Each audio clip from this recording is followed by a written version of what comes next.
Welcome everyone to episode number 79 of the Broken by Concept video and audio podcast. My name is Nathan Mott. I help people get better at jungling in League of Legends. This is Coach Curtis. To my right, your left. He helps people get better at the mid lane in League of Legends. If this is the first time you're tuning into a podcast, this podcast is all about breaking down invisible narratives and potentially harmful narratives to make sure you enjoy the solo queue experience better. Would you agree that's what our podcast is about? It's a part of it, yeah. It's been a part of it. I can't remember what episode it was. I think we had an episode we literally talked about our definition of lots of examples of invisible narratives. Yep, in League of Legends. I think it was in the 20s. I think that episode. If you got I've lost count, man. We've covered a lot of stuff. We're gonna make sure that is that your phone or my phone? It's my phone, Curtis. It's all right. We get lots of. I'm a popular person. Okay. So we love invisible narratives on here, and we break down and we call bullshit on ourselves, right? Yep.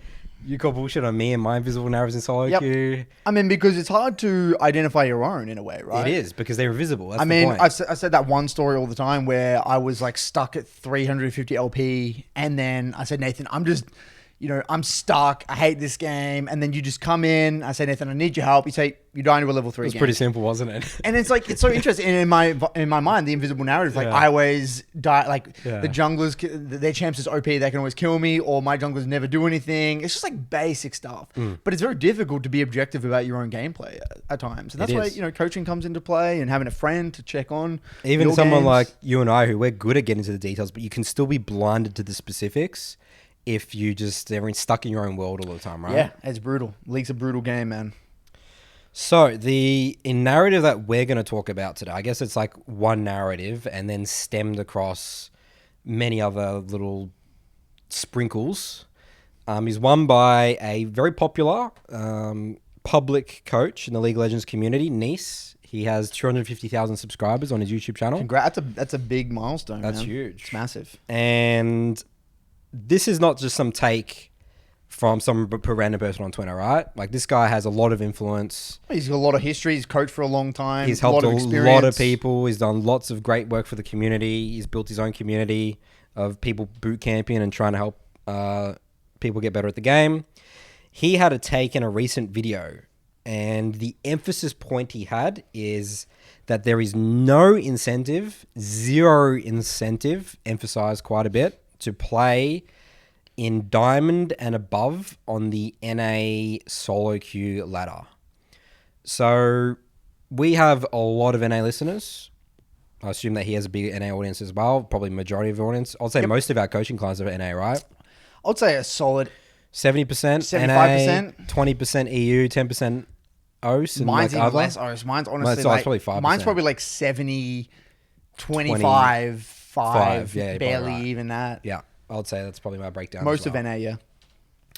So he has a lot of influence, and a lot of people are going to watch this video, and obviously we've seen in the comments a lot of people agreeing with this or that, right? So again, the take here is that there is no incentive to playing in NA and Diamond Plus. So my first thought is like, okay, well, why we both play in Diamond above? I mean, for a long time, For a long time, I was Challenger earlier last season, but now I'm playing Orion Master. But still, in OS, we still get to play. Even if you're a Master, you still pop into the occasional high elo game and stuff. Sometimes, right? sometimes. So I was trying to think, across the year and stuff, and why do I enjoy? Because I love it. I love playing. I love the game. I love playing in high elo games on the Oceanic server. This is not just saying like everything's perfect, right? But this is some of the reasons why I enjoy it. When I play against players like Why Not Be Friends, Parbu, Kevi, Barbip, Sybil, those games are so fun because I'm pushed to my limits, champ mastery-wise, game knowledge-wise, execution-wise, the pace of the game. So I'm doing a bit of a comparison between that and playing in Diamond. I do, I have Diamond Smurfs and stuff that I play on, like when we make guides and stuff, right?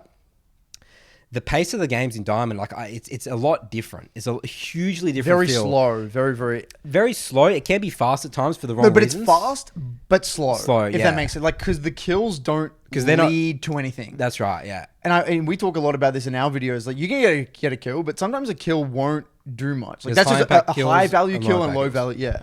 Like let's say a standard gank, right? I mean, this is specifically for jungle that I've noticed a lot as I've been climbing just with my champ master with Elise and Rek'Sai.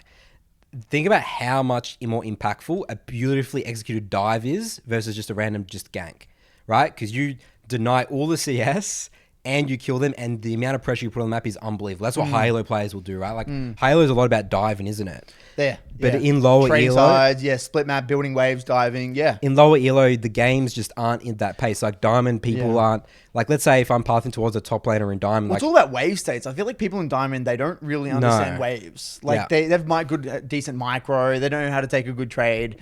But their understanding of waves in reference to jungle location is shocking. They don't really understand how to build waves, where they should be holding waves. And that limits your options as a jungler big time. When you're going to Master Plus game, GM game, if you're not utilizing a slow build Dave, you lose. You lose the game off your first clear sometimes. Yeah. And also as well, the junglers also won't see the opportunity to dive. I mean, I did some Platinum Diamond reviews today. Just huge missed opportunities on just game-winning dives. You know, you'll double kill them, you'll break the tower, and you'll deny 3-4 waves. Like the game's over.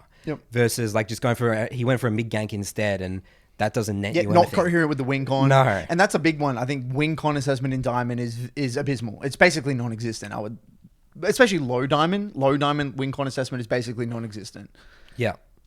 So I love the pace of the game. So I love getting pushed. He also focus more on champ master. I get to learn new things. I get to get exposed on a lot of like maybe weakness aspects. It's like, let's say, for example, I looked at one of my games yesterday and I was playing against, I think it was like Wino or something, or I think it was Pabu, and I had a support roam to a top play, and the enemy, like this is my support, roam to a top play, right? And I didn't think it's like, well, think about it from the enemy jungler's perspective. If he sees my support top, what's the first thing you think? Dive bot, right? So I could have counter ganked that and defended that play, right. But I stuck around and I didn't respect that's what he would do. Right, he didn't put the pieces together. Yeah, I missed that aspect. I was like, that's what he would do in that situation. That makes a lot of sense. That's a good play. That's a really good play. And then I instantly lose the game from that type stuff. Yep. You know? So then the AD carry gets too far behind. They lose bot tower. He loses like 4 waves. And it's just getting to review. Yep. So stuff like situations like that, I love those situations, and those things push in the pace. And think about how quick you got to think about that. Like that's so much fun. And if I was to counter that play, how rewarding that is, right? That's like I just outplayed you, checkmate. Right? Yeah, checkmate. It's like you're playing real chess in a way. Yeah, for sure.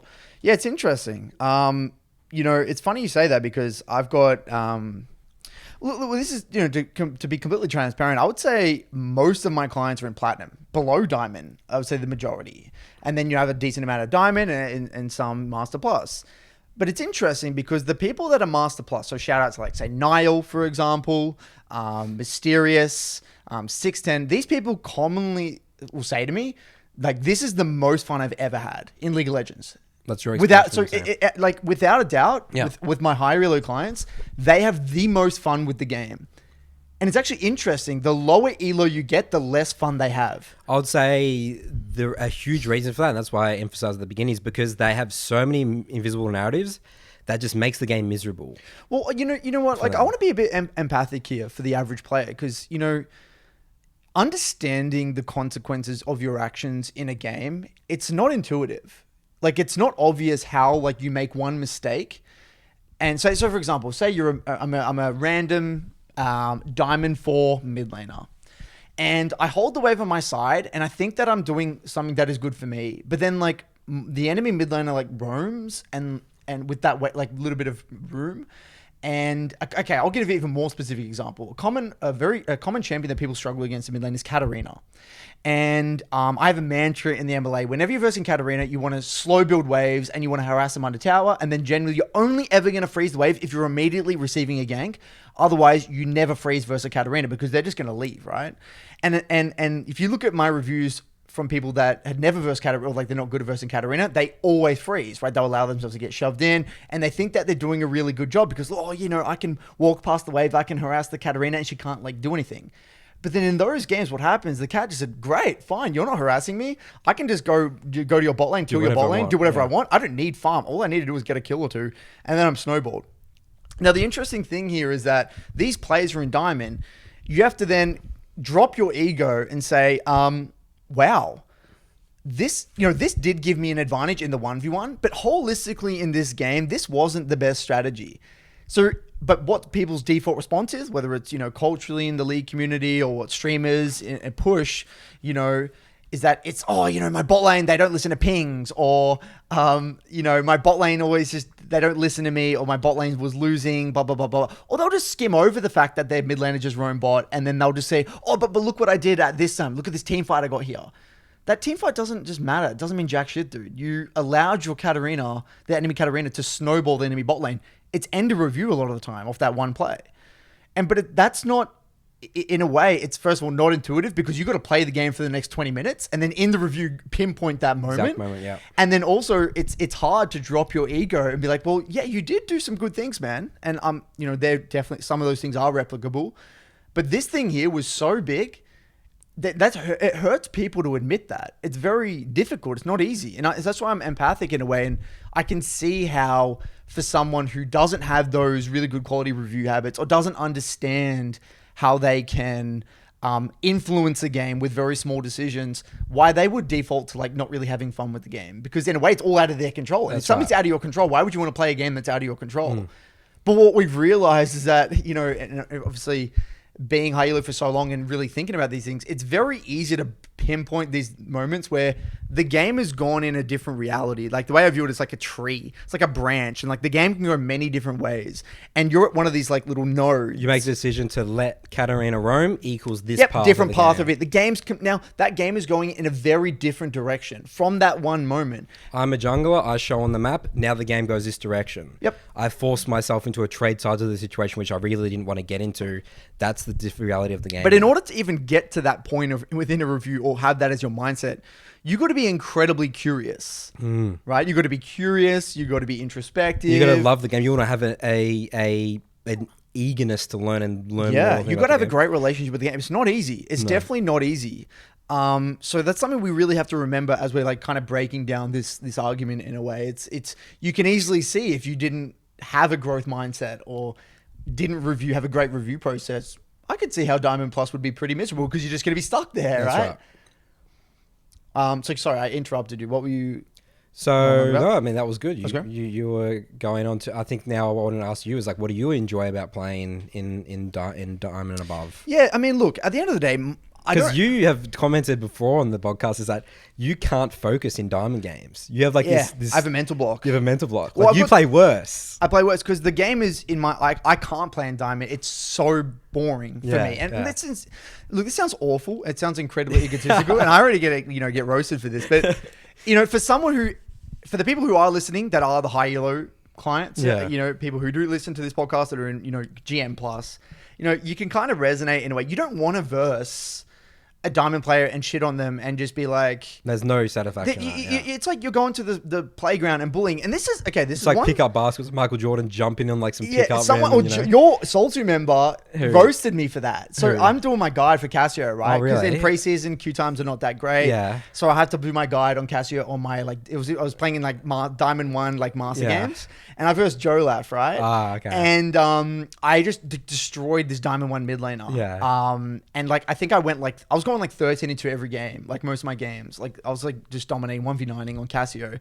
And then for my guide, and then Jolaf was on the enemy team, like one of your clients, and then he was saying, Curtis, why you're smurfing in like screw you, whatever, you're smurfing on my mid laner. And I just like made a meme of it. I said, smurfing in master tier ?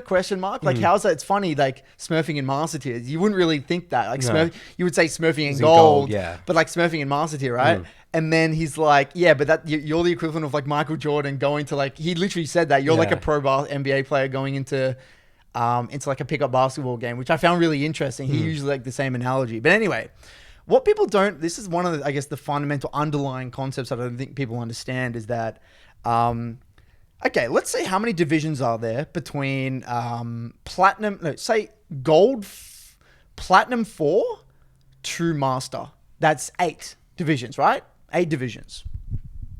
So that's, well, they would say that roughly 800 LP, if not maybe a little bit more, because there's promotions, maybe a little bit. So let's say 900 LP-ish, roughly. So the interesting thing here is that we know if anyone who's climbed from Platinum 4 to Master Tier or to Diamond 1, let's say just Diamond 1, that is that's a monumental climb. Or let's say even Gold 4 to Diamond 4. That is a huge climb, right? There's a lot of people listening who've done that journey. It's brutal. You're a different person in a way from when you're in Gold 4 to Diamond 4. You have a completely different view of the game. That's 800 LP. Now, I want you to put yourself in the shoes of a Master Tier 0 LP player now versing an 800 LP player. The difference is just as big.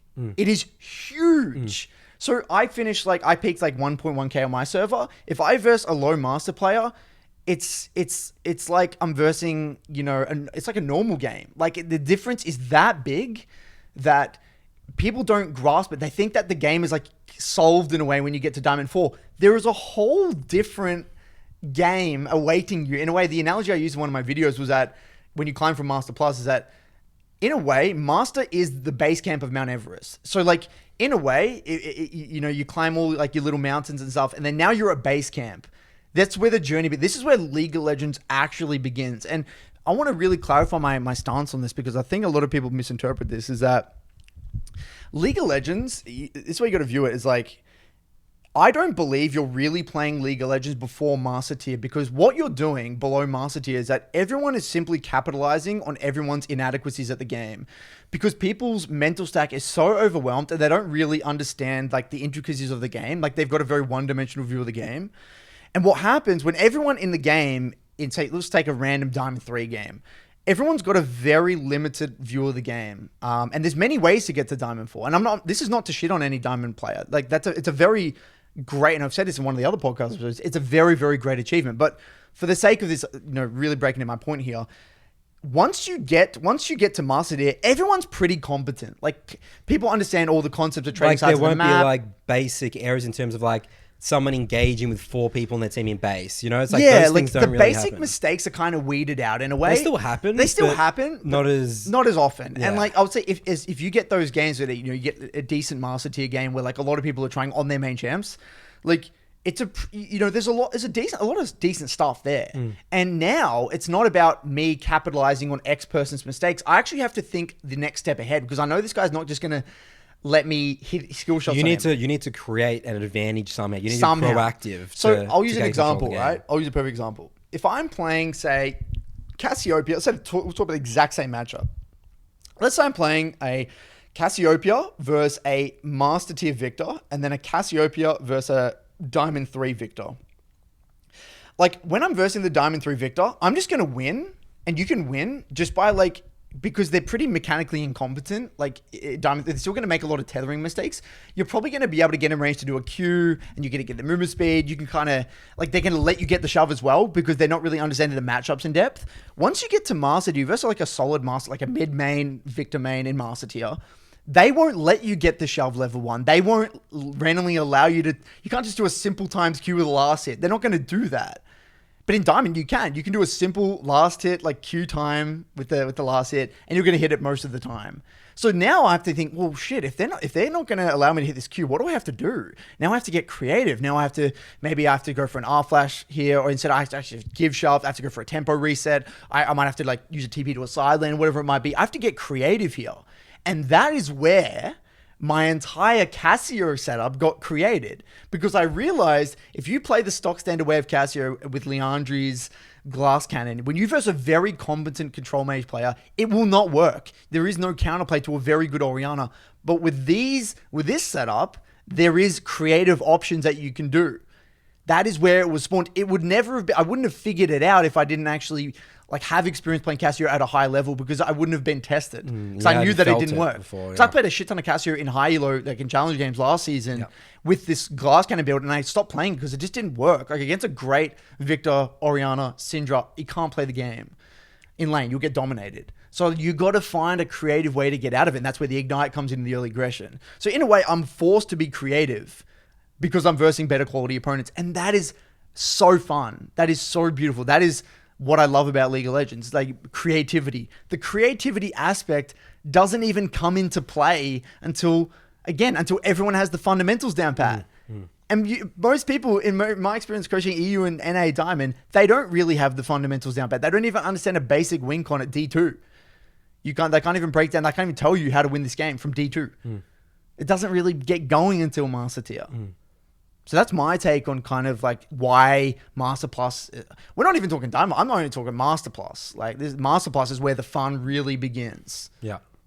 At least in my experience playing. So lots of the other benefits we've talked about in this podcast in terms of where we think his league is a beautiful game.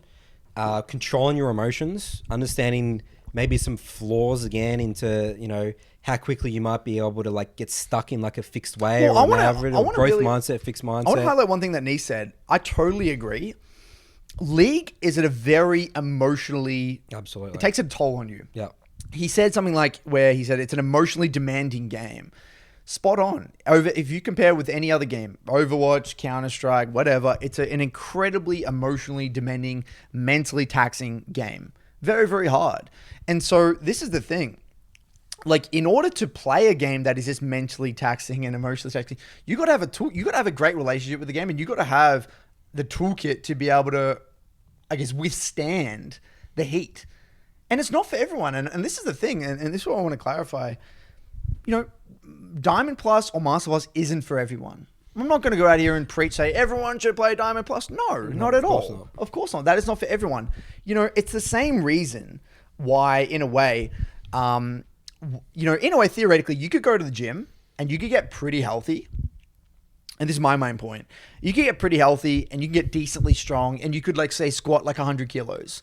There's actually no incentive. Like, you could still get a good physique, like, and really work on your aesthetics and do calisthenics and stuff and actually work on your physique. And you don't have to lift that heavy. You could theoretically have like this really stock standard workout. You could cap yourself out at like 100 kilo squat, like a 80 kilo bench press, and you're like fine. But there are a lot of people, like powerlifters, that don't even look that big, but they love the obsession about getting stronger. Like, what's the difference between a 220 squat and a 250 kilo squat?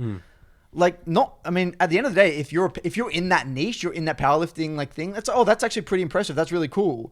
But if you're outside and you don't really care about that sort of thing, you don't really care about like weightlifting, it's just not a big deal. It's like, it's not really important. It's not logical to them. It's not logical at all. You're going to injure yourself. You're way more injury prone. You've got to spend a lot more time with your diet, your sleep, your stretching. You got to spend so much time stretching. Your form needs to be flawless. If you mess up once, you can like do your back in.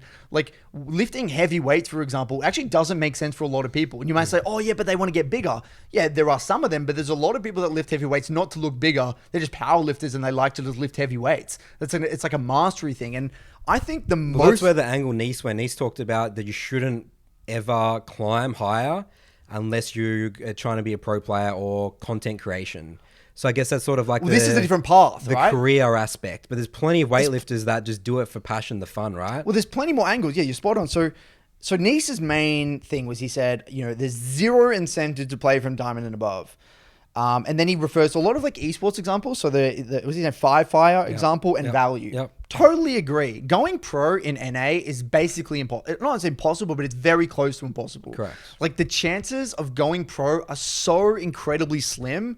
Like, unless you have to be incredibly talented, be absolutely obsessed from a young age. Step above everyone. Like, it doesn't make any logical sense. And there's some people that have a go at doing it, but for the way NA is structured, they get a lot of imports. It doesn't make sense. I totally agree with Neace on that one. And then for content creation, you know, in a way, it does help in terms of getting merit and getting eyes on you if you're a high reload player. That makes sense. But I think the one other angle that he's missing completely is the pursuit of mastery. At the end of the day, League, for Neace's clients, for my clients, for your clients, it's a hobby. For 99.9% of people we coach, it's purely a hobby. No one's going to make money off this. No. And we don't play, like, a lot of people don't play the game, at least for the people I coach, they don't play the game for the rewards. They don't play the game because they want to go be a streamer. They don't want to play the game because they want to go pro. They want to play the game and get great at the game because it's a hobby they take pride in. The pursuit of mastery and being very, very good at one thing is satisfying. That is what we all have hobbies, whether it's guitar, whether it's piano, 250 kilos. Getting to 250 kilo squat versus like a 200 kilo squat. None of these things logically make sense, and they all require sacrifices. It doesn't matter what route you go down. It's not going to be very easy. Difficult. And they're all very difficult. You're going from the 0.1% to the 0.05%. No matter what endeavor that is in, that's going to be brutally hard.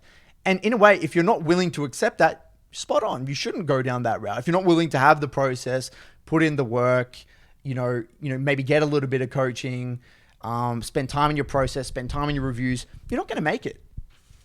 And these people, who do these other endeavors, they agree with that. They do the stretches, they put in the time practicing piano for that next little, that they can do that crazy Mozart song or whatever it is.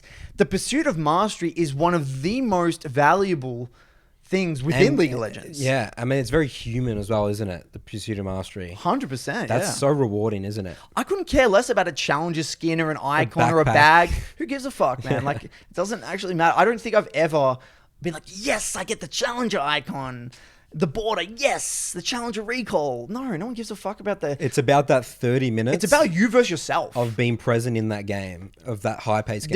There is. I said this, remember we had this conversation once. There's no better feeling than coming out of a game of League of Legends where you've just played to your absolute limit. You've played beautiful League of Legends.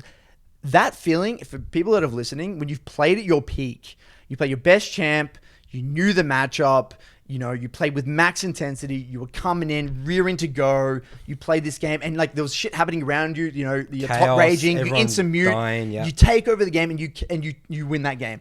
Those games are so that's what it's all about. Like those games are what it's all about. Like that's what I play League for. That's what it's all about. And otherwise, but I think, Neace raises a lot of good points about the pros and the pro stuff. Totally agree. If anyone's trying to go high-elo just because they want to go pro, they got to be incredibly careful. It can be a giant waste of time. Yeah, I mean, we warn all the time, like, you shouldn't really try to go pro unless you've already, like, made it to at least Master Tier or Grandmaster. Exactly. Now, in order to actually break down an argument, we got to strongman his argument. Rather than tearing down his argument, let's talk about some of the things where I think we got to talk about all the negatives of climbing from Diamond Plus. Big one, queue times. Yep, they are definitely longer queue times in Diamond Plus than in Gold and Platinum. Definitely, because there's less people high elo. That's just the way the ELO's MMR system works. There's high queue times. Now, let's say one of the things he said was 15-minute queues. I would love a 15-minute queue if that was the case. For me, dude. 15 minutes, if queues were 15 minutes, that would be a beautiful time, because think about it. Yeah. You play a game, by the time you actually refresh, get out of your chair, get some water, get the review, and then review that game, that's perfect. If anything, that's incredibly convenient.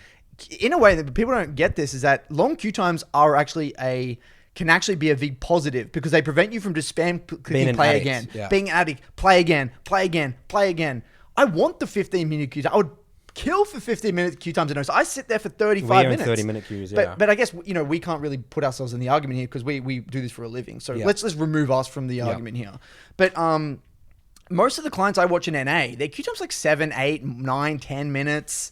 Maybe at max 15 minutes. Yeah. At the end of the day, that's all ample time to do warm-ups, to review your previous game, check out your VODs from your previous block.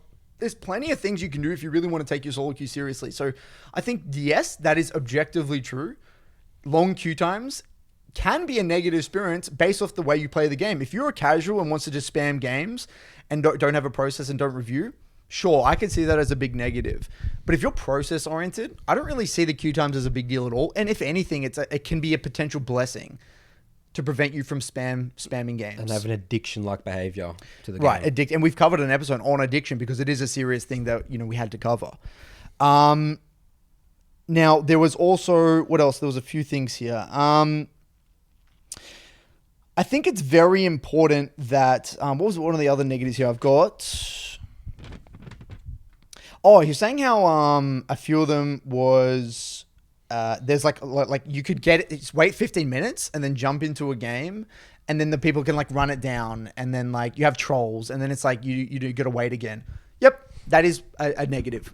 That's objectively a negative. That can happen. I've had that before, and it is quite annoying. You queue up for 20 minutes, 15 minutes. You get some off rolls, some autofills. Or you get some troll who runs it down. And yep, that is miserable. That's objectively miserable. And there's nothing you can... but that's going to happen in every rank. Yeah. It just so happens that it's exacerbated because the queue times are longer. That's right. And longer. So that's definitely something to consider. But quite honestly, from what I've seen in my clients and my games, it's very rare. It is very rare. And one thing to note, one thing Neace forgot to mention, is that I think that he was referencing a lot of his previous games, his previous climbs. He's in preseason at the moment, man. The queues are objectively longer than they usually are right now because it's preseason. A lot of people are taking a break from the game. I've got a lot of people in my Midland Academy just taking a month or two off from the game. They don't really want to play preseason. Yeah. So that's something to note here. Got to be a little bit careful of. Just want to make sure we differentiate. You might skew the data a little bit. It can skew the data a little bit there as well. What else do we have here?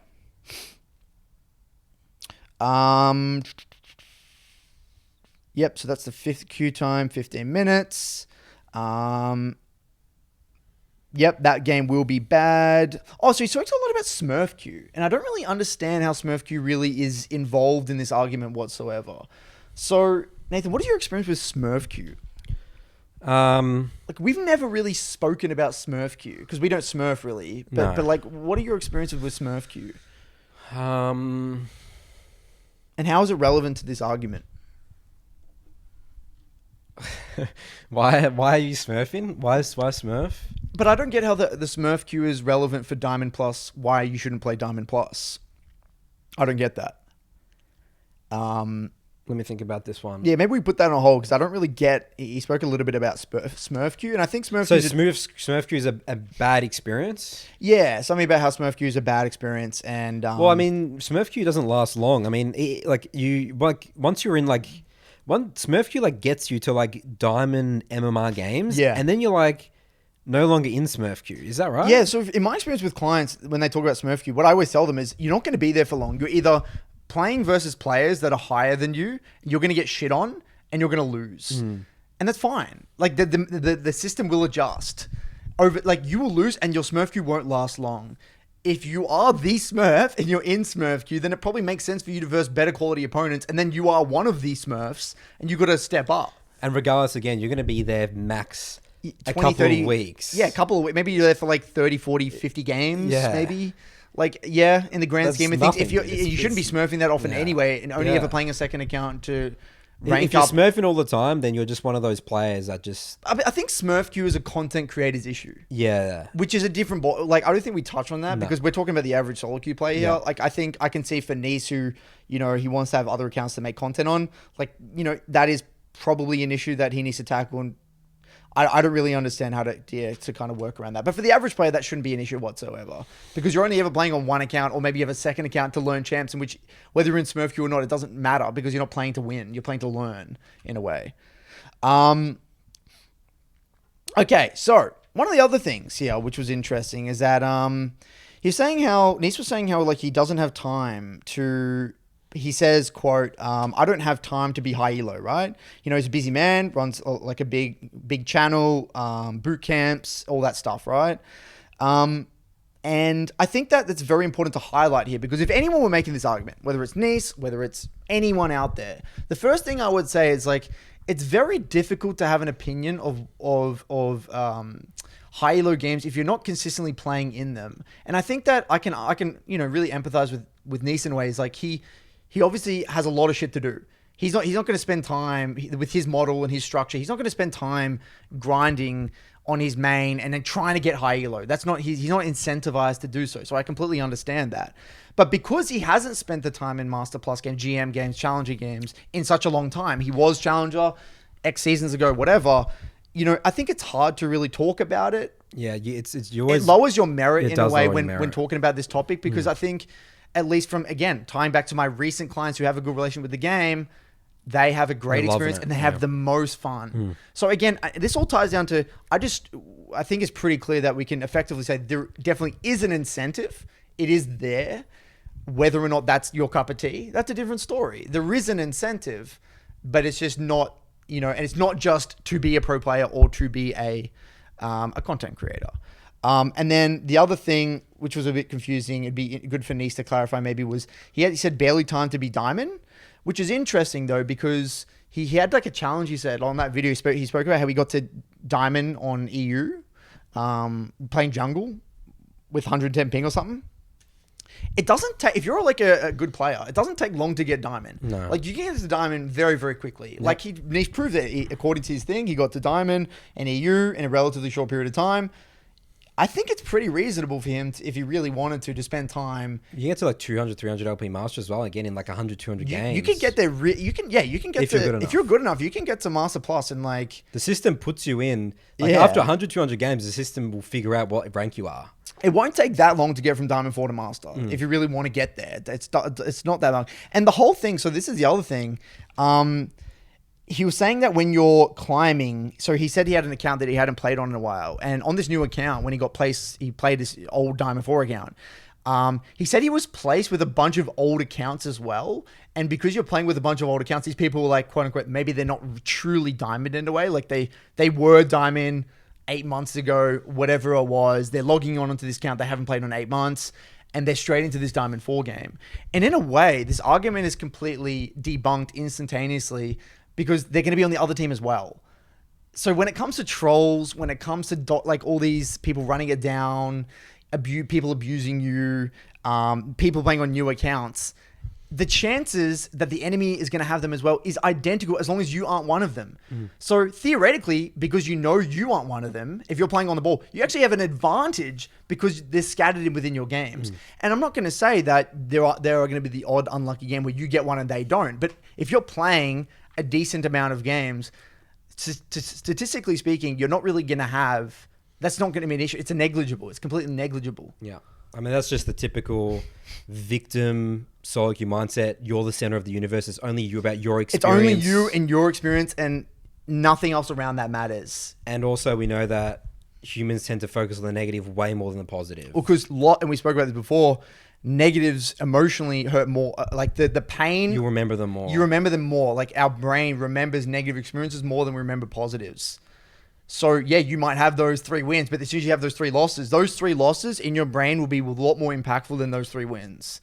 Which, again, this is part of our psychology and why we got to educate people. Once you understand your psychology a little bit more and you get to understand how your brain works in reference to solo queue, and you can kind of develop your own toolkit to wrestle with these ideas. Because it's not easy. And it's so easy for us to sit here, this comfy little couch, and say, guys, have a good process, blah, blah, blah. It's fucking hard. Very difficult. It's so hard to genuinely do a 3 block and not get addicted to the game, stick to a review process, stick to a small champ pool, not smurf and get tempted to smurf, get beaten, look at why you got beaten, take responsibility for your games. This stuff, the BBC mantra, is not easy to do. But in a way, because we all love this game, this is the way, this is how you develop and actually have fun. This is how you get satisfaction out of the game.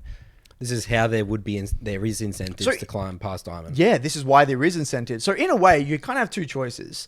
So according to Neace, so yeah, if you are someone who isn't willing, it wants to play the game casually, they just want to play a game where they go in, play for fun, have a beer after work, relax. League's solo queue is not the game for you regardless, whether it's gold or platinum, whether it's diamond, it doesn't fucking matter. League solo queue is not the game for you. Play COD Zombies, play Diablo, play Fortnite. This is not the game for you. But if you want to have a challenging game mentally, emotionally, learn how to control your emotions, learn how to understand your psychology, develop... Learn how to learn. Develop a growth mindset, this sort of thing. If you're interested in this sort of thing and want to, challenge yourself, League is a great game for that. And this is a different type of gaming. This isn't casual gaming, and that's completely fine. Not everyone has to do this. This is just one subsection of the community who want to take it seriously. And so I think that it's very important to have that conversation with yourself. Not everyone is going to do this. And I think that's a much more articulate way of framing it. Give people a little bit more understanding of what's at play here. Have the option. I just think it's a little bit narrow-minded to say, or straight up incorrect to say that there is 0 incentive to play past diamond. Yeah. Was there anything else here that we forgot to mention? No, again, I would say, again, looking at it from Neace's perspective for him, yeah, I mean, there actually would be zero incentive. For Neace, it doesn't make sense. No. But the dangerous thing is just the pushing that on everyone else, you know? It's like, what's going on there? Well, you know what's interesting as well, though? People have come to the MLA. So I've had I've had gold people get to Diamond 4. It's very, very rarely they will stop at Diamond 4 because they see the potential. They see the fun. When they go from Gold 1 to Diamond 4 with a great process, they're like, wow. What's capable, what's next? Look at what's capable now. The game is very different. They never stop at D4 because why stop? There's so much ahead of me. Like, the game's just starting in a way. It's like, now I've got the ropes. In a way, the analogy I would use is it's kind of like learning to ride a skateboard. When you learn to ride a skateboard, you know, it takes a long time just to be able to do an ollie. But once you nail the ollie, like, it takes like a long, long time for some people. Once you actually nail the ollie, you're like, whoa. This actually unlocks all of these other things that I can do. I can do it, maybe do a kick flip, heel flip, whatever. I can now do all these like tricks before that I never would have been able to jump down stairs. It's like a whole new world. But until you've got that fundamental, you learn how to balance, turn, you know, lean back, stop, and then do the ollie. Like, that takes a long time for someone who's never ridden a skateboard. Until you get to that point, you won't actually know what's out there. You don't know what you don't know in a way. But that's what D4 is in a way. D4 is just getting the fundamentals. It's getting the basics, being mechanically competent, having champ mastery, you know, knowing how the game works at a basic level. Knowing what all the champs do. It's really not that, you know, it's definitely not easy, but it's incredibly doable. Very, very doable if you, again, care about the game. So I think it's just very important people have a think about it and be a little bit intentional about what sort of experience do they want out of the game, you know? So I think, I think it's important that, I think it's good that Neace, in a way, raised certain points here, like the pro player stuff and the content creator stuff. I think there's some great points. But I think some of them are objectively just maybe a little bit off. And one other thing that I found a little bit confusing, the queue time's getting longer. I mean, I don't know what the evidence is to suggest that. I think that right now, objectively, they are longer because it's preseason. But from what I've seen in my NA clients, I've never really seen that. I haven't seen that. I haven't heard about that. But I might be wrong again. But again, I think let's just follow the data. If there's data to suggest that, we can maybe look at it. But I think given that he doesn't play in Diamond that much, it's really hard for him to really comment about that as well. I mean, sure, he plays the average Diamond game every now and then. But again, he doesn't spend a lot. He doesn't spend hundreds and hundreds of games to really know and have enough information. Yeah, well, I mean, Will, for example, he complained about his queue times a bit during the season. But, I mean, now it's, you know, in the preseason, you know, if you're queuing on a 1,000... But that was like GM, right? 1,200 LP. That wasn't Diamond. That was GM. Yeah. Well, Challenger, yeah. 1,000 LP. Yeah, well, that makes sense. 1,000 LP. Because a lot of those players who are high, they camp their LP as well. Yeah, that's right. Yeah. Yeah. So, yeah, I mean, I always think about this as well. Like, you know, if you know, let's say, you know, high elo starts becoming more and more, you know, it starts to decline. It's like, you know, I'm still going to sit in the queue time. And then it'll be cool. We could, like, create our own little community and maybe... You know, it's just pure, just in-houses. I think it also, like you said, it depends on the time you play as well. Yeah. You know, might have to alter the time you play. You might have to try and play at the popular times. Correct. Not play at like 3 a.m. Yeah. You know? Yeah, like, I mean, the game's a great game. I mean, I'm always going to play, even if the queue times were an hour, dude. Find a way. I mean, back in the day, Curtis, when I was ranked 2, I was sitting in hour queues, dude, and I was chilling, dude. Like, yeah. And yeah, I mean, then at that point, it's a different, you're at a very different stage. Yeah. You know? So I think, again, it's important to differentiate. Like, you know, the average player's experience. They're not going to get an hour queue. At max, it's going to be 15 minutes, you know. Yeah, unless you're in like top 30 or 40 on your server. Yeah, right? if you're top 30 on your server, yeah. All right, moving on. Is there anything else here? Did you want to actually debunk some of the comments in that video? Oh, yeah, it's a great one. So, I was scrolling through some of the comments of that video, which I found very interesting. And, let's just scroll through some of the top ones, okay. You know? Let me just get it up.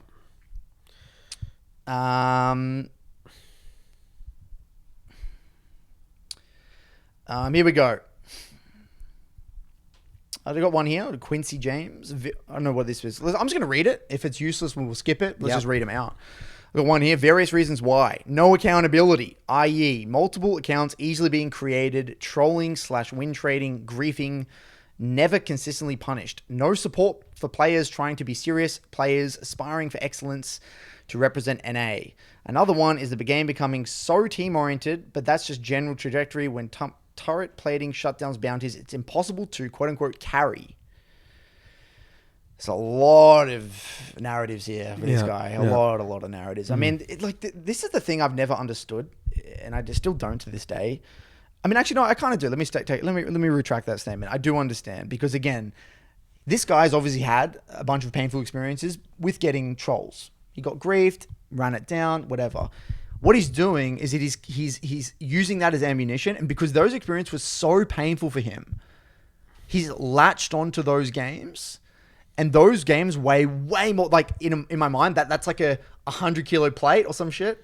And then like all the other games, every win is like a 500 grams. So for every one troll, it's just going to outweigh it by 100 times, you know? Right. So I feel like that he's really latched onto that. And in a way, it makes him feel better that he's lower rank. Because if it's trollers and griefers and that's the reason AFKs, why it's like, that's thank God, it's not the actual specifics of my gameplay. It's exactly. Just and what's funny when you talk to these players, when you actually ask them, "Do you review your games?" They don't review, and they play like just they piss on the craft of League of Legends. That's right. They think they're taking it seriously, these people, but they're not taking it seriously. They don't review. They spam games, and then they say, "Oh, I don't know." No shit, you can't carry. Like, you look at this guy's review. If he's like a mid laner, like he's the type of guy that would like, he'll like hard shove into a Kassadin and won't freeze into a Kassadin or something with the Shaco jungle. He's like the type of dude that will like just constantly hard shove waves, never slow build waves. So it's like really basic stuff, but he won't get into the details. So he's just never, you're right. You're not going to carry with the way you're playing because it is possible in a way, but even this ties into the other potential invisible narrative, which is the carry mindset, isn't it? He's got to be the 1v9, which is just pushed through streaming culture, league culture. There's either 1v9 or you lose. Yeah. There's no such thing as just like doing your job, identifying your role in the game, identifying win conditions, and just doing your job, which is going to win you 52% of games. I've got one here saying I've made it to gold 1, plat 5 range previously. I still agree the game is insanely mentally taxing and creates a lot of good or bad feelings. The game makes me want to rage more than any other games. I believe it's more fun to watch than play sometimes. If you try to leave chat on and have productive dialogue, as you said, people will just get dumped on. So again, here, you're going to be more inclined to rage if you not get into the details, if you don't review. You're always going to, because it's so easy in League to put the blame on other people 100%, right? Yeah. That's just automatically. I can't get upset at my teammates when I know the quality of my game. I feel sick if I even remotely blame one of my teammates without like looking into the review. Yeah. You know, like it actually, I feel embarrassed. It's like embarrassing. It's like until you can actually scrub clean and like look at your review and actually pay attention, like, because, and this is the thing, I feel like in Nathan, it kind of ties into expectation. Like these players expect that there's going to be like flawless teamwork. Yeah, what do they want? What do people want? Some fairyland. Like, some fairyland. They want the best. They want the game to be easy and a happy, chappy place where everyone's like, no one's competitive and everyone's just chilling. You know the quote here, Curtis? Remember, this is so good as well, by the way. This is pro players we're talking about. Remember when Jono always used to say, right? We had all these problems with the teammates and, you know, people would be like, I hate my teammate because of this and this. Yeah. Jono said, everyone wants to other people to change, but not themselves. Yeah. That's a good one. And I love that from Jono because it's true. Like, apparently everyone's just this perfect individual and all they want is other people to change to make their lives easier. Yeah, everyone mold around them. Yeah, you're the center of the universe. And this all ties to the solo queue contract, isn't it? When you finally wrestle with the idea that League is an inherently chaotic environment and that you don't deserve shit. You don't deserve anything. You're just like one little minion in the grand scheme of like these games. Like you have this, Riot aren't targeting you. You're not getting favored. You're not getting put down. You're just like this, you're in this incredibly chaotic environment. And all you're trying to do is find as many things as possible that are in your control. And this isn't to say that everything is in your control. There's still a lot of things that aren't in your control. You are going to get these griefers. They will happen. But that's just like one little thing. I mean, that's just one thing that's out of your control. Leave it. There's many, many, many things in your control. So before you even remotely get to the things that are out of your control, let's just make sure all of the things that are in your control, you're getting good. You're getting good at those areas. Typically, the funny thing is once you do that, and if you get them all down, you're probably instantly Grandmaster. Yeah, you're already there. Yeah. That's the thing. Yeah. But people who get that, they climb. And it's so Yeah. funny. I want to reiterate this one more time. With a lot of my clients in the MLA, the people that have got it, you get these clients that kind of get your message, and they and like Niall and for these people in the MLA, they say, Curtis, like, I now get where you're coming from when you make your videos and like why you say these things. And it wasn't until I realized how much depth there was to the game and how much I could be doing to influence the game. Like, I didn't realize what you meant by like taking responsibility and how much influence you have over the game. And then in a way, once that clicks, once the things like flicks, the switch flicks, you're like, wow. Like you're instantly, you feel embarrassed to even remote. Like the type of questions you're asking isn't, how do I carry this game? It's like, what do I do with this wave? Or like your entire worldview shifts. But getting to that point is hard. That's the hard bit. Difficult. You can't, like, once you get it, it's experience. easy. It takes a lot of experience, a lot of watching lot of higher players, patience. talking to higher players, patience, A lot of patience. test and learn. A lot of reviewing, a lot of studying. It's hard to get to. But once that's when you know you're smooth sailing from there. I mean, it's still hard. It's still really, really hard, but you feel in control.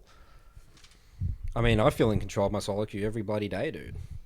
Yeah, I mean, I'm not ever confused why I'm 800, not 1,000. I'm never confused why I'm like it's very obvious to me why this player's higher elo than me. There's no grand conspiracy. Your theory against this you. guy's higher elo than me because he's better than me. He's better more consistently than me. Period.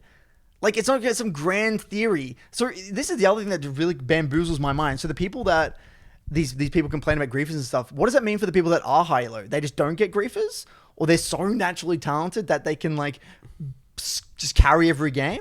And this all ties to your favorite thing, Nathan. You're either talented or you're shit at the game. That's the narrative. So if you're talented, apparently you can overcome these griefers in 1v9. But if you're not talented, you can't. It's like the way I view it is like you have to like.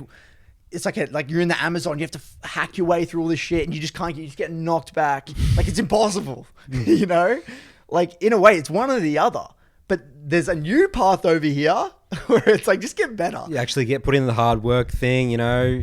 Get growth mindset. Cut down some trees, but then camp out a little bit. Rest. Cut down some trees, and maybe screw up. You're gonna go backwards a little bit. Go back around. Yeah, it's concerning. I mean, the fixed mindsets. Reading through some of these comments is concerning, and this is what we need to change. There's no respect for gaming. There's no respect for the game. There's no respect. No for respect for the craft. That is the biggest thing. And look, at the end of the day, okay, look, I'm going to read this one more, Nathan. Okay. I've been in and out of ranked / competitive over the years. I love to compete, but dealing with people frustrates me too much. Last season, my hidden rank was way higher than my official rank, but it was still too annoying to see people throw games. Not to mention horrible attitude, flame, and literal inting, not just having a bad game. I'm 31, and I don't take any shit from some 10-year-olds who don't even understand half the insults they throw around. These days, I just play TFT and ARAMs, but I'm thinking about going back to ranked. I started watching Neace's videos to get better and get into the competitive mindset. So this is the scary thing, though, and this is what we got to be a little bit careful of here. So, this guy, 31-year-old dude, you can tell he wants to have a good relationship with the game, but he doesn't know how. And this video that Neace has made, and this is again, if Neace is watching this is not a personal thing. This is just, again, a difference in take. I just think that he needs to be a little bit careful about the message that he's spreading, rather than giving ammunition to people. He's giving people ammunition to blame solo queue rather than take responsibility and pursue mastery. And that's the thing, like, these people, they don't have a direction. They want to be competitive. They want to have a great relationship with the game. They want to be competitive, but they're not going to get it from this video. They're just going to want to blame it more, and they're going to kind of fall into that system. Demotivated. They're just demotivated. This guy's not ever going to go back into things. It is, Neace is pushing the trollers, the griefers, that sort of thing. It's just so insignificant. Mute all, get better at the game. You won't be there for long. Correct. Because, again, statistically speaking, the trollers and griefers, it's the exact same on the other team than it is on your team, unless you are the troller and griefer, period. So yeah, you're going to have to whack through all the jungle to get through all that shit, and there are going to be things coming back at you. Get strong, mentally tough. David Goggins, taking souls. You're just going to give up after one game, like some little guy, you failed this game. Poor me. Oh my God, this guy's so annoying. No, dude, come on, you're 31, grow up. Yeah. Mute all, focus on mastery, get into the review, deal with it, move on. 52% win rate. Boom, boom, boom, boom. You know? And it's sad to see. So, look, I think Neace has a lot of great stuff. He has a lot of great stuff out there. He's done a lot for the community. But, I think he's just a bit off here, and I think he needs to be just a bit careful about the message that he's spreading. Look, I promised my Midland Academy when I talk about this story. Here we go. Strap yourself in, Nathan. So I'm strapping in the seatbelt on. Okay, so Timothy, admin. He's been a long time listener, watcher of the BBC. He's written in a few times, I think. He has been on the show. I think we've commented on a few of the things he's mentioned. But anyway, he's a long-term admin, and he helps me out. Shout out to my admin team: Shuria, Timothy, Helia, Sheena, doing God's work. And Raz. Can't forget Raz. Anyway, so Timothy, one I just day... want to comment on the Raz thing. I do see you sometimes, Raz, in the chat. I do lurk in Curtis Midland Academy. I am frustrated that you kept asking about the tank Eve, okay? But there's no hard feelings, okay? I understand you want to make something Raz work. is just a hipster, If you want to make the tank Eve work, join Soul Team and we can review some tank Eve games. Don't encourage him, I'm just honestly. kidding. No, actually, if you come in, we're not reviewing a single tank Eve game. That is absolutely ridiculous. That is completely opposite of the champ identity, and I don't want to hear from you anymore. Exactly. Raz, all right? Tell him off. So Timothy, I come, I'm chilling, and I look at my Discord, and the whole thing's gone. So the Discord's there, but there's no one has access to any channels anymore. So Everyone's banned. Everyone's kicked. Everyone's from the kicked. Academy. Everyone's kicked, essentially. Yeah. And I was like, okay. Did you wake up? Did you wake up? No, I was already up. Oh. And then everyone lost access. And then you I got went those DMs. Yeah, I got flooded with DMs, and I went to the admin channel, and Tim was like, "Oh, I just deleted the MLA role." So this is the role that you get once you become a member of the Midland Academy. You get assigned this role. Yeah, so and then you access all to the channels. So you have 500 members of these. And everyone got removed. The entire role got removed. So he imploded the entire server. And now he had to do it one by one. And with Raz's help, he had to literally reassign everyone. And took him a while. And then now it's like an event. Now it's we have a little, it's like a emote, or not an emote, like a little picture. And it's kind of like a reminder called the Timothy incident, and then the date. And it's kind of like a memorial type thing. It is a memorial. And we can't let him forget. And now he's permanently the incompetent admin. He's got tagged incompetent admin. I said he's incompetent, yeah. And everyone just keeps memeing about it. Everyone's lost trust in him. Everyone's scared of him now. No one wants to ask him for favors. Everyone's scared he's going to get, ban him. He's lost control. I think it was too much power. Yeah, that's what happens. Too much power. Yeah. They get power hungry, and they try to take control. And it was a power move. Yeah. It was a power move. He tried to exert dominance, and I let it slide because it's Timothy. But one more, he's done. I mean, I think you're too slack on in this one. You can actually remove and ban him. Yeah, insta. Permaban. There's no screwing up. If you screw up once in your solo queue game, insta kicked out of Soul 2. I'm just kidding. We all make mistakes. So it's the Timothy incident. So we're gonna. I got to talk about that. You got to keep him accountable. Yep. If that happens one more time, there will be trouble. It's done. It's done. Okay. Now, Blubb. You know Blubb? Blubb. Of course, I love right? Blubb. Blubb. He's in the book club. He's a book club EU West advocate. Yep. He's in the MLA. Yeah. And we love Blubb. He definitely embraced the MLA and the BBC mantras. You know. 3 blocks, process, David Goggins, growth mindset, get into the details, growth mindset, right? And he came from the depths. He talked about how he had a rough history with the game, he was like a WoW addict and all that stuff. Yeah, and he had a very bad relationship. He was toxic as hell. He was toxic, which I just can't believe. I can't believe it. He's such a nice dude, and he's there. I can imagine just raging on his screw you tilt, just raging, calling people just all this stuff. And anyway, he obviously reformed, joined the MLA. Loves the BBC, all this stuff. And he did a session with me recently, Nathan. Okay, cool. And this is interesting. So, he's been following this process for ages. He was fully reformed. And he said to me, Curtis, I've sinned. Whoa. As soon as the preseason rolled around, I got complacent and I started playing some flex queue with my friends. Oh. And his friends obviously don't have a good relationship with the game, don't have a growth mindset, and all they do is just shit talk other people saying, X champ is OP, this item's OP, this guy's trash. Just constant. He's around these guys for probably a few weeks, 2 weeks, 3 weeks, whatever. Just constant in Discord calls, calling people hard stuck, flaming people's win rates, like the whole shebang. Like we're talking like the classic toxic, no process, fixed mindset player. And these are his friends, right? So he played with them and he thought he could like get away with it. And what he realized is that it rubbed off on him like massively. And he stopped following the process, stopped reviewing games, became really toxic himself. He started abusing people. Wow. He had to remove chat. Like he was literally toxic, like raging at people. Like fully went full 180. Like he went backwards fully.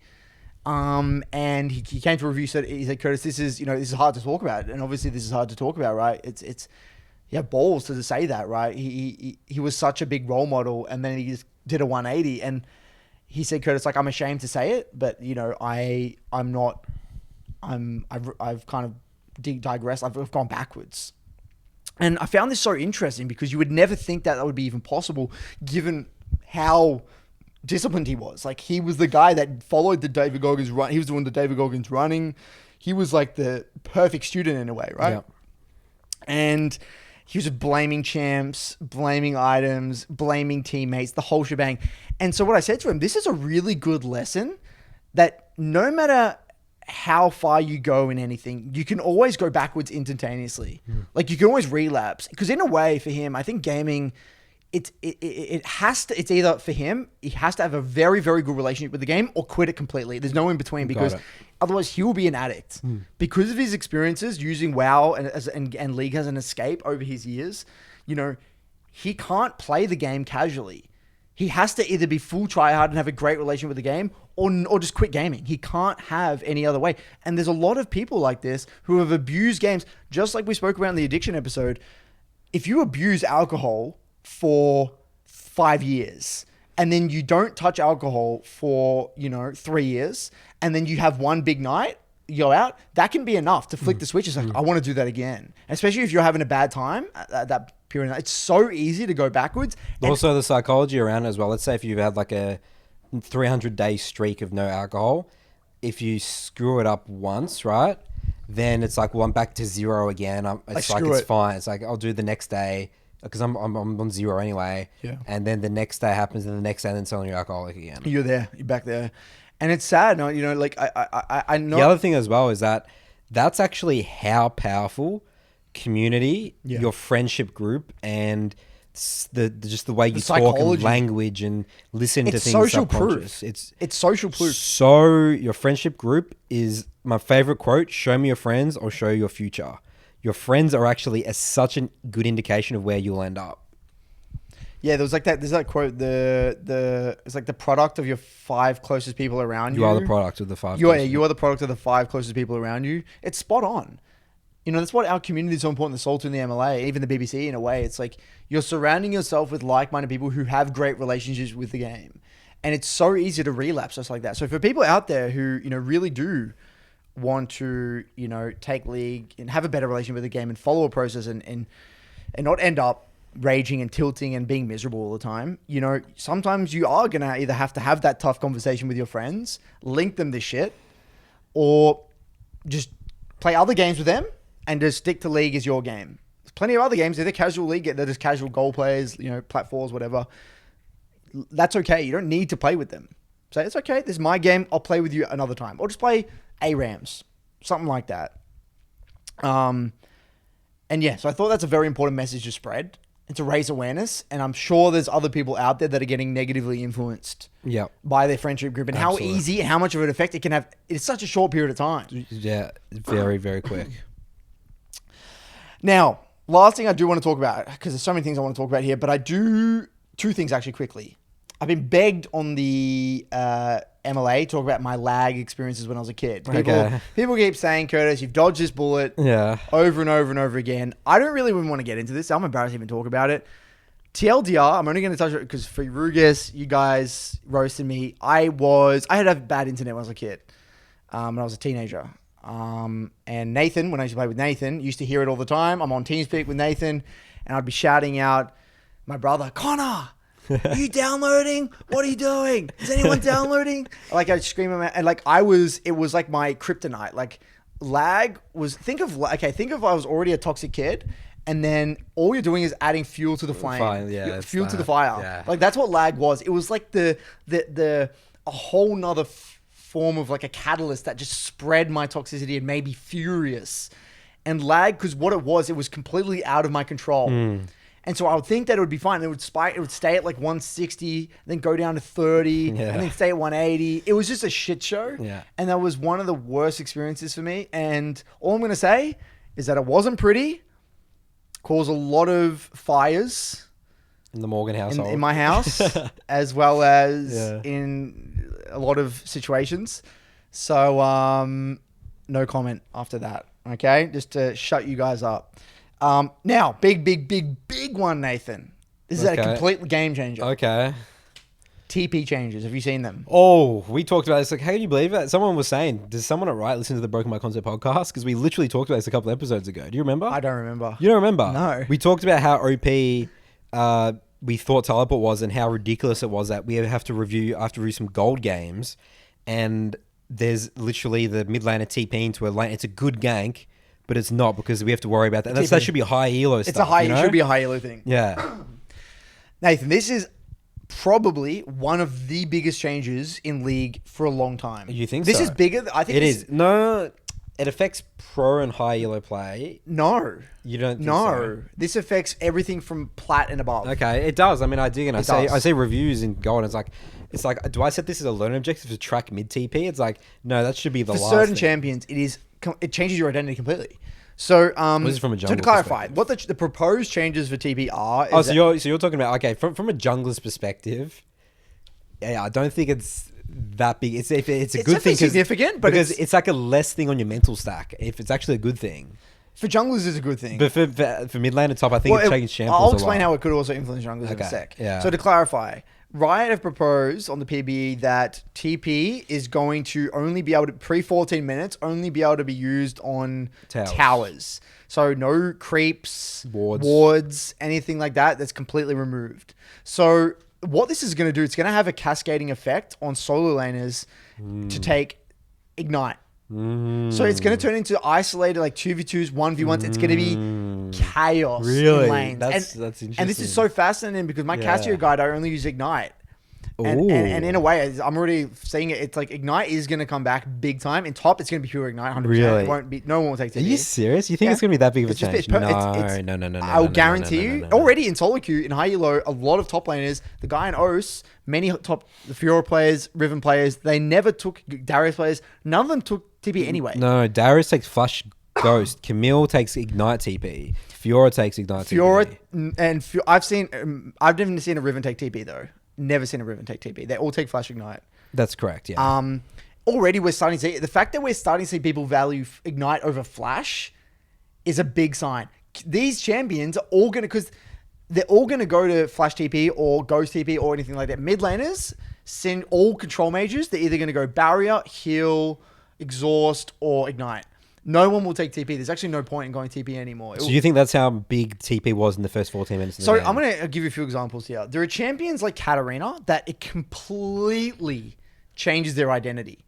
180. So Katarina, at the moment, the most viable way to climb, this is even what the top guy in Korea does, is that all they do is non-interact in lane, sit back, farm with Q, and wait for a TP play in side lane. That's what they do. Yep, that makes sense. That can't be done. Katarina is beyond done. Like, Jeez Louise, because 14 minutes it's is a long time. The game's over. Yeah. But it's decided by then. Yeah. So what's going to happen is that laners, it's going to be chaos in lanes, solo lanes. No one's going to take TP in mid. I can basically guarantee. Yeah, so mid makes no sense, but top they will still take TP. I'm 98% sure that in top you won't see TP. You won't see TP, and it's going to kill tanks. It's going to change. It's such a game changing thing. It'll be interesting. It'll change the dynamic of the way the map is played. It will actually change the way the map is played. I think what will actually happen is that it will be more isolated 2v2s and less 3v3s. It's such that the supports will even be more influenced to play for lane. So you'll see more like enchanters rather than like Leonas and stuff like that, because it's going to be isolated 2v2s over and over again, because it's not going to get influenced by mid laners as much anymore. That's what I think anyway. So I think that this could have it's obviously going to have a huge change on pro play, but in solo queue it's going to make it more chaotic, I think, in a way. I mean, man, is it more or less? Yeah, actually, it's interesting. It's more heavy trading in lane, people playing to solo kill, but less chaotic in the sense that there's less TPs to side lanes. Like TPs are a major chaotic thing. It is. That is true. Because it's not something you see coming. Like you can, like, it's such an extra thing in mental stack. It's a whole nother Knowing variable. someone has ignite and you're looking at them in the thing, it's very obvious, you know, their kill threat. But a TP play, it's like I have to look at the other side. I have to check mid priority. Like for a jungler perspective, it's insane. Well, it changes the identity of any champion, like any champion that wanted to go to the side, like TP and pick clean up, like Galio, Silas. I mean, there's so many of these champions that just TP flank or like just come in on a minion and turn it into a skirmish, and then they clean up. That's how they get into the game. So I don't know how this is actually going to affect the meta because I think there are so many variables. What I think the way it will work, I think, is that people will kind of they will do this, Nathan. I think this is what will happen. People are going to over exaggerate the change and be so completely like, okay, now it's full 1v1. Like I just need to play the solo kill. Then what's going to happen is that I think they will continue to die to too many ganks, or junglers will realize that the laners are more heavy trading. So the jungle meta will shift to be more gank oriented. And That's correct. That's exactly what And then what will happen, because it's constant 2v2s and fights, the supports will actually now default to roam supports like Pyke and Bard and stuff. I thought you just said it was in chance. No, hear me out. So then we'll go to that. But then what will happen is that over time, the actual skill set of the laners will evolve. So this is my theory. So then mid laners and top laners will actually be forced to become more acquainted with balancing, going for solo kills while surviving. So then it will kind of tone down aggression, and then it will turn to 3 isolated lanes, and it'll be like more of like a... Like people will just be hard to gank. Maybe they'll alter warding in some way, shape, or form, and then like supports will be like super like lane oriented. So there's it will be like an evolution. It will kind of go different directions. That's just one theory. It could go many different directions, but it won't just affect solo laners. It will affect every role. Yeah, it will affect the jungle meta. I mean, if everyone's like United, I'm playing Elise and Vex. I'm loving that, dude. That's so exciting. It will. Dude. At the start, I guarantee it'll be Rek'Sai Elise meta. At least at the beginning. Elise, Jarvan. Zinzao. I don't know. I really don't think it's going to have that much of an impact. I think my prediction is top laners still take TP, because I think TP is so important to make sure, because it's such a long lane. If you don't have TP, you can get fucked so hard in top, I feel. Mid, not so much. Okay. So I think this change, the first thought was, yes, mid laners don't take it anymore. Yep. Great. And I don't think mid laners should take TP. I don't like that. I've never liked top lane. Yeah, I mean, I can see that as well. It could happen, yeah. Top, it could, but we'll see. I mean, neither of us play top, so it's hard for us to really comment, I guess. So. I mean, tanks will have their place in the game, guys. Tanks can be really good in certain comps. Tanks have good kits, dude. Like, Ornn has such a good... Dude, I love Ornn. It's just beautiful, dude. Yeah, but... You know? But it is true, yeah. It is interesting.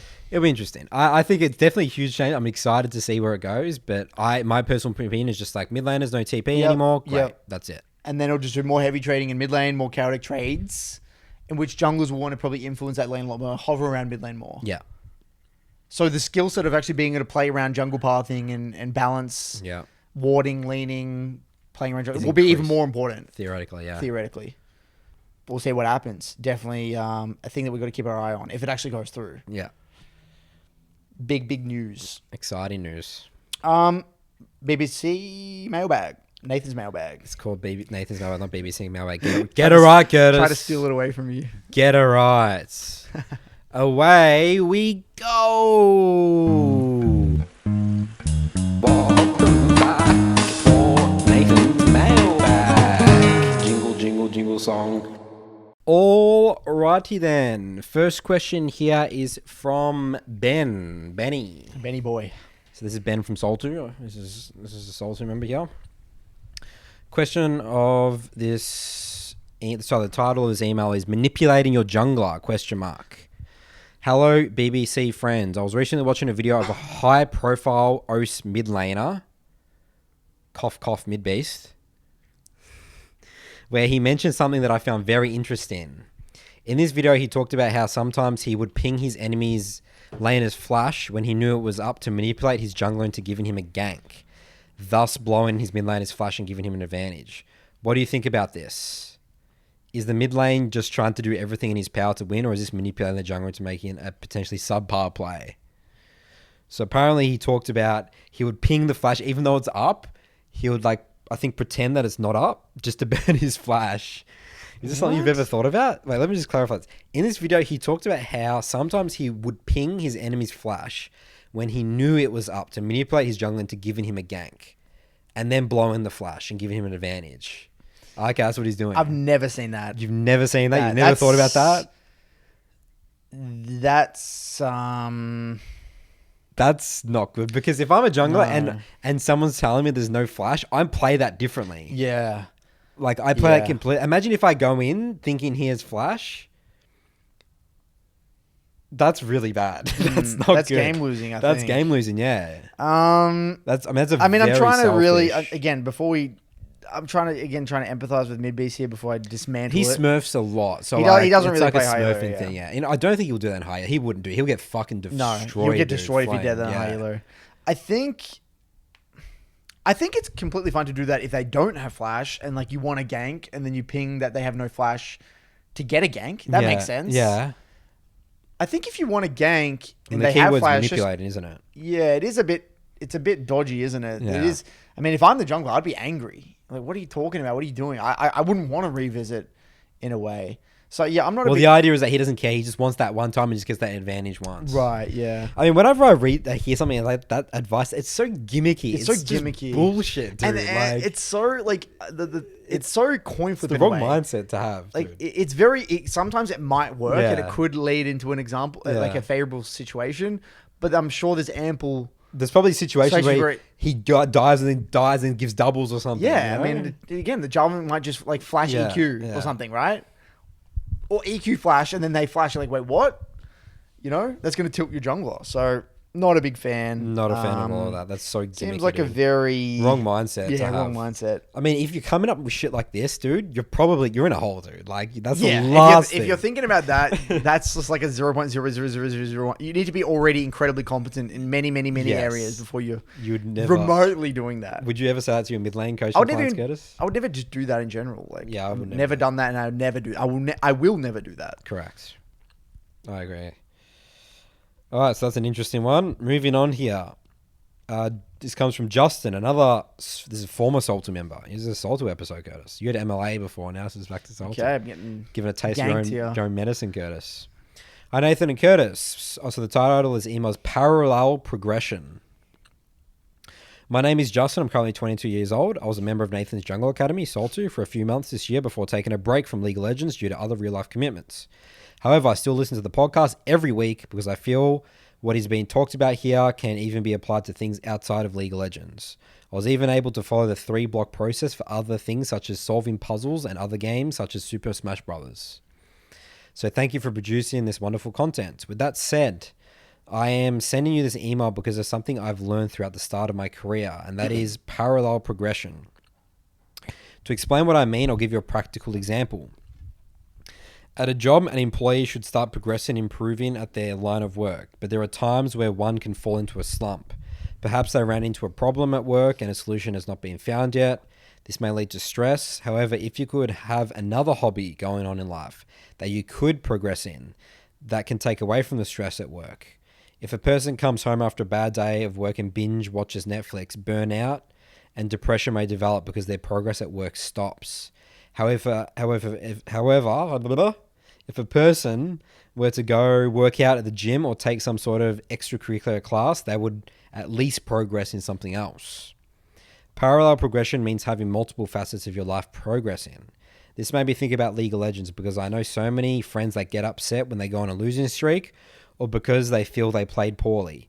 They feel their day has been ruined, which then leads to those horror stories that we all hear, such as thinking the game stinks or is not fun anymore. So my question is, do you feel parallel progression can also be applied to League of Legends? If every player in solo queue had a second hobby that they could progress in, do you think that would be a more positive energy in the solo queue experience? Justin. I've never heard of this concept before, have you? No. Definitely an interesting concept. I've never heard of it. Well, the first thing is that League is not parallel progression, right? So League is definitely a situation where you could be improving, but it's not, the rank's not going to show. That's right. That's right? My main issue with this, with League specifically, is that it's very hard to know if you are progressing in the short term. So like let's say you're at your work, right? Say you're a software engineer and there's like an issue, like a coding tech issue, and it's obvious what it is. It's like this exact line of code, whatever it might be. I'm not a software dude. We can't figure it out. We don't know how to solve this problem. But then in League, it's very hazy. Even if you know what you're trying to improve on, you might not see the fruits of your labor until a month later. But in the programming thing, you could like figure out that specific thing and then fix it, and then that's done. And you learned it's done. skill. It's moved on. Yeah. So like, I think with this exact concept with parallel learning, I don't think it's overly applicable with a game like League. What I would say though, I mean, I love the idea of it though. I love the idea of wasn't this it's like positive psychology in a way? What you talked about, isn't this your theory with Tyler 1? Like why can play it as much as he can and why he's like so confident is because he's got the gym aspect that he progresses in. Yeah, so one of my theories about Tyler 1 is why he's able to kind of persist in the face of adversity is because he's just an animal in the gym and he's put in the work for many, many years. He knows what hard work looks like. He knows what hard work looks like and he's able to like... adversity and failure. Yeah, he's able to kind of overcome like plateaus and things like that. He's gone to an insane degree in lifting. So I think that there are probably other hobbies that would do this better if that's what you were looking for. A simple one that we do in the MLA is LOL Dodge Game. A lot of people in the MLA have given me feedback about how great LOL Dodge Game has been for them. And a little bit of a tangent here, and this will kind of tie together. I want to talk about Alados for a second. Alados, one of the members of the MLA, he was a big LOL Dodge Game player. So I'm going to read this one out quickly, okay? I was listening to a BBC episode, don't know which one, but I have some findings of my research experiment regarding one sentence you said. So story time. As you know, I've been having great success recently in solo queue. My experience and performance both have greatly increased. Now for the past, I used to limit test a lot, die a lot, and say it was a useful death for my growth. Even LOL Dodge Game represented this by me having sometimes higher scores, but averaging around 1,500 to 2,000 because he was quote unquote okay with dying for improvement. It's like in a way, remember we spoke about how dying, you need to be people are okay with dying, you know? Yeah. And so this actually translated into his LOL Dodge Game. So he would have some high scores, but he'd get a lot of low scores because, he was okay with dying. And then in one of the BBC episodes, he heard us say, even when I limit test, I want to avoid dying. I'm not okay with dying. And he said it was like a flipping the switch. I have internalized dying is fine if I had intention behind it. And even in my reviews, I was just ticking off some of my deaths where I had intentions as limit tests. But now I'm averaging 4 to 4.5k in LOL Dodge Game but he used to die at 500 to 1,000 a lot because he didn't care about dying. And my solo queue games have never been this much of a flow state and high performance. So in a way, I think you can actually get a lot more progression and immediate satisfaction or immediate improvement of something like a LOL Dodge Game because it's such a quick turnaround. So you just have a score at the end. Yes, a score at the end, and it's just boom. It's replicable. Boom, boom, boom, boom, boom. So I think if you actually wanted that very short-term period of like parallel learning, I think LOL Dodge Game is a great game for it that will simultaneously help you with League. You're getting better at a skill, but also improving at the LOL Dodge Game itself, and you actually get to see the improvement by scores. And I've had a lot of people in the MLA, similar stories to this, where LOL Dodge Game has not only helped them better mechanically, but helped them be okay with the flow state and stay inside the flow state. So I think for, what's his name again? Justin. He might want to look into LOL Dodge Game if he does want an immediate little thing on the side that can kind of act as that parallel learning. If that makes sense. So my voice is just exploding at the moment. Yep. It's an interesting one. Yeah, and again, I think gym is the ultimate. Yeah, but gym hobby. Is the ultimate one, yeah. You know, so like, you know, and there's progress, you get stronger, your muscles heal, you know, they get stronger, you lift higher weight, it's incredible. And it's good for you. It just ticks all the boxes, you know? Yeah. So TLDR, I don't think League is great for this. Because of how I think Justin's identifying that League, he's trying to say is there something out, like there's a thing you could have that has linear parallel progression. That's where the LOL Dodge Game comes into play personally. Yeah. Does that answer the question? Interesting concept though. Definitely makes sense. And I think there's another element of that parallel learning, which would be the positive psychology involved. Like the feeling of actually, like the probably like the dopamine, I'm assuming, that you get from completing that task. Because it feels really bad to put in a lot of work into something and not get an end result. That's right. That's imagine if you started cooking dinner and then right at the end it all just exploded. It's and you followed all the instructions. It's so aggravating. Yeah. But when you follow something, you complete it. It feels right. Like it feels like all the work that you put in was worth it. And that's where I feel like, it's tough with League, because really you could play out of your mind and still lose. That's something you have to accept. Or you could kind of play really well and then, win 3 games and then the next day just lose playing the exact same. Yeah. Win and lose. That's why you always got to zoom out and think bigger picture with League. It's really important. Yeah. Next question here is from Lara. Coaching younger players, the title of this email. Hello, Nathan and Coach. My name is Lara. I'm from EUS and I'm Diamond 480 player.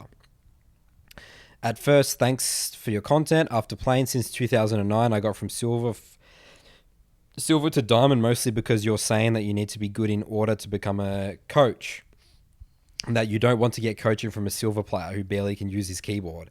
Apparently that was a quote from me in episode 3. I think we've come a long way, Nathan. I think we're a lot more articulate now. That's a great quote right there.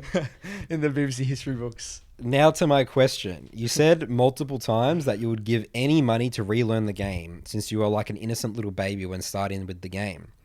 It's like the best thing in the world to figure out what characters can do, learn mechanics, etc. I see a lot of younger players having success since they are young and just play with no fear. They truly believe that they are the best Zed or best Katarina player. I view those players similar to players who start with the game. They should just have fun. Now, is it a good idea to coach them because the coach could take away something very special from them? Or would you approach a session like this in a special way? Would you ever say to a player, I don't recommend you getting coaching since you are just too young, and if this is the case, isn't it our responsibility in this case to prevent them hitting a wall at some point? I'm thinking about this a lot because of a lot of this amazing pro players haven't received coaching until they were already a high elo and part of a professional team. Thanks for the podcast and all your content. We need more coaches like you instead of those players who just give advice because they are good at the game and think they can coach well. Have a wonderful Christmas and I'll see you on the Rift. It's an interesting one. Yeah, it is. It's an interesting question. I mean, it depends like where you're getting at, I guess. Like, fun is so important to have fun. And I agree. I think that young players have so much fun that they just skip over every narrative, everything, right? They're just having fun, mechanics maxing. Yeah. They have no knowledge. But once you get to a point, you've got to start, whether it's a coach or whatever. I mean, at the end of the day as well, all these players, remember, they actually are getting coached because they still watch content and they, like 100%, they don't just sit there playing solo queue. Like they'll watch videos, they watch high-elo cat players. Highlight plays. Like, in a way, they are getting coached, aren't they? But they're like coaching themselves. It's not like an actual formal coaching relationship they have, right? Look, this might run counter to what we might have differing opinions on this one, Nathan, because there's 2 concepts here we've got to keep in mind. Okay. Number 1, there is preventing a fire from happening. Yeah. So in the sense that if you were to coach one of these players, you'd be more on the defense, kind of preventing big issues forming and bad habits forming, which can be beneficial big time. And that's how a lot of sports psychologists like to do. A great example of that is for Ishan. Like Ishan, he was building all these good foundations in Platinum, right? Because I was working with Ishan since he was Gold 1. And then when the moment he hit Diamond, he instantly went to Diamond 1 and then went back down to Diamond 4. But then he felt pretty easy in Diamond. I think he was in Diamond shorter than he was in Platinum and then hit Master Tier because he built that good foundation. That's where I think he's a good example of coaching. So that's like you're working before the fires start in a way. So he's got good foundations, great habits, good fundamentals. But I feel like that's a certain personality type, and like Ishan's very receptive to coaching. He's very curious. He's very open minded. He has a growth mindset. Yeah. There are other players that don't really take the game. They're just not like that. That's not their personality. And I think that for certain players, it's actually good not to coach them. I've actually got a guy who messaged me recently. He said, "Look, I'm relatively new. I've only been playing for like a year. I'm Gold 1. Should I get coaching?" I said, "No." What I said was, "Wait until you plateau. Try your best, see where you get, and then reach out to me when you plateau." So look, for these guys, what I would say, Lara, I would say, wait until they plateau. I would say that you can't really go wrong there. So a lot of these players, they won't even listen to you even if you coach them because they're just riding the high, and they'll be very hard to teach. Yeah. So most of the time, I tell them, wait till you plateau, come by, because inevitably they're going to plateau. Whether it's D4, D3, G2, D1, they're going to plateau. In the Introduce Myself channel, and I have a question when people join the Soul 2, why'd you join? Majority say they just get stuck. They come to coaching because they get stuck. And that's great. They have and they have motivation then. It's like, I want to get over this. And I think so, to be safe, if you do want a good client or someone that you can actually teach and get results for, it is better to wait until they're plateaued.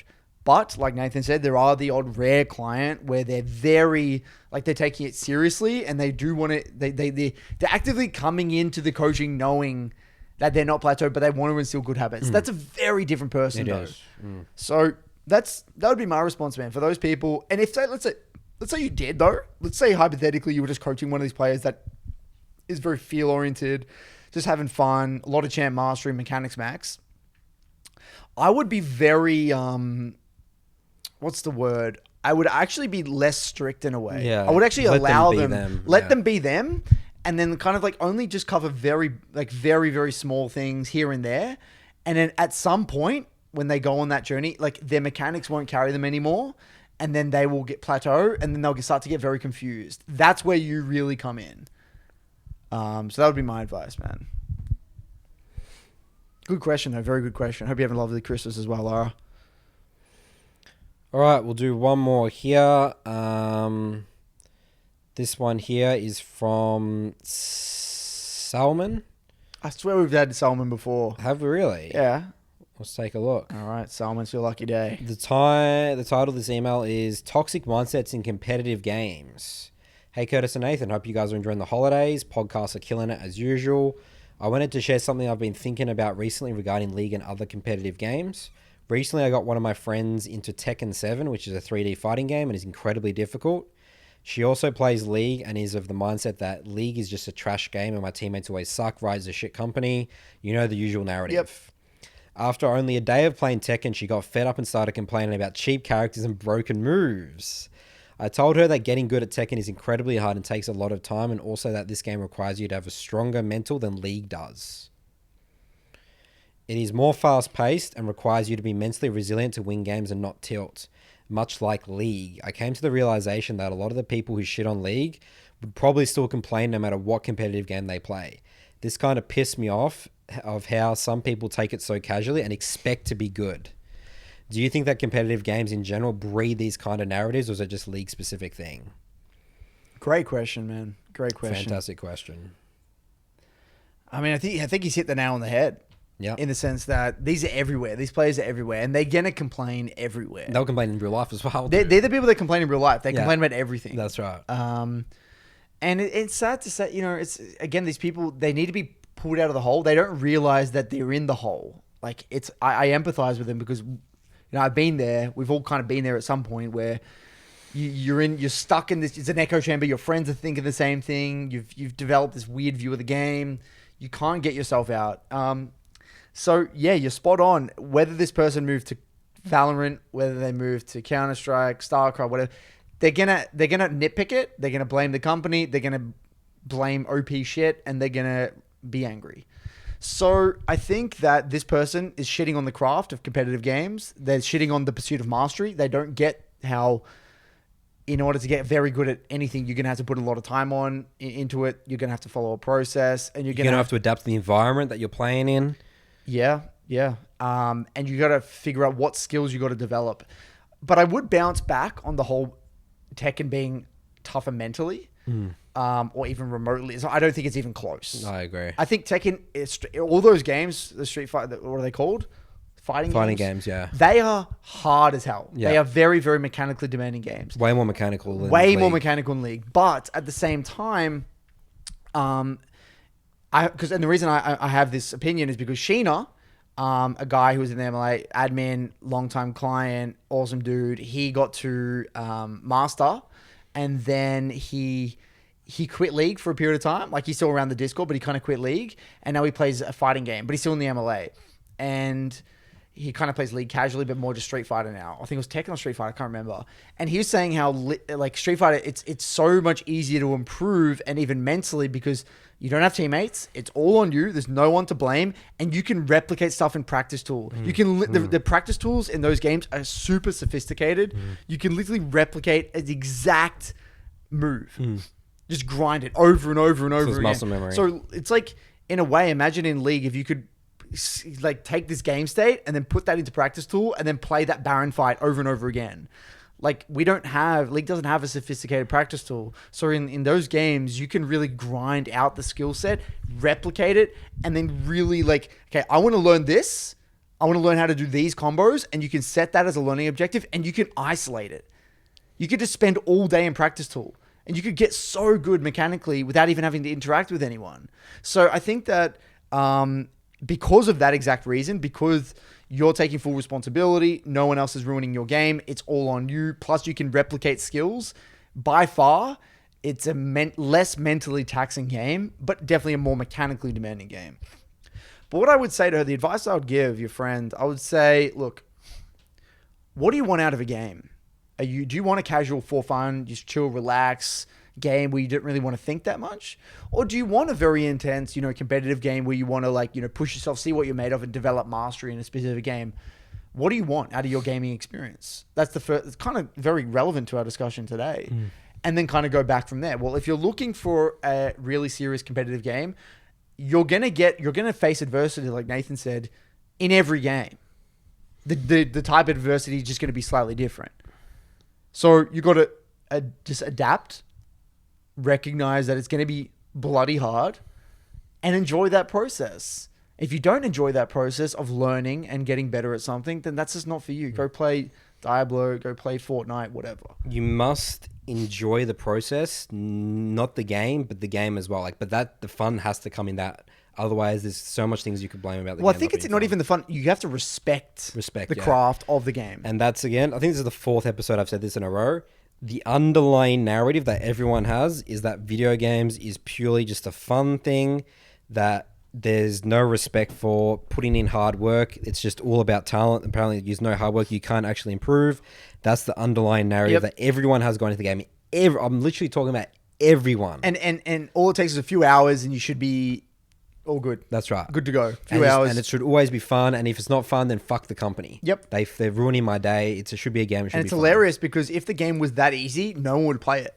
That's right. And that's the thing as well, yeah. No one will play it. That's the thing. It's so contradictory. So funny. And these companies just have to suck it up.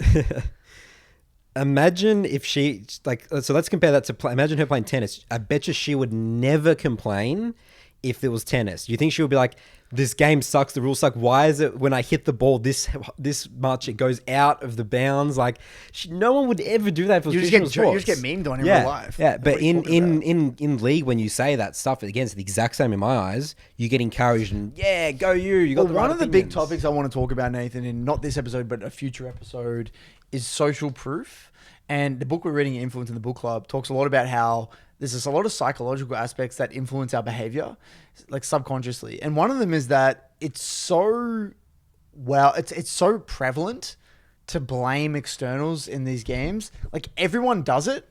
So in a way, you're safe by doing it. You're very safe. Yeah. You're safe. You're not going to get called out.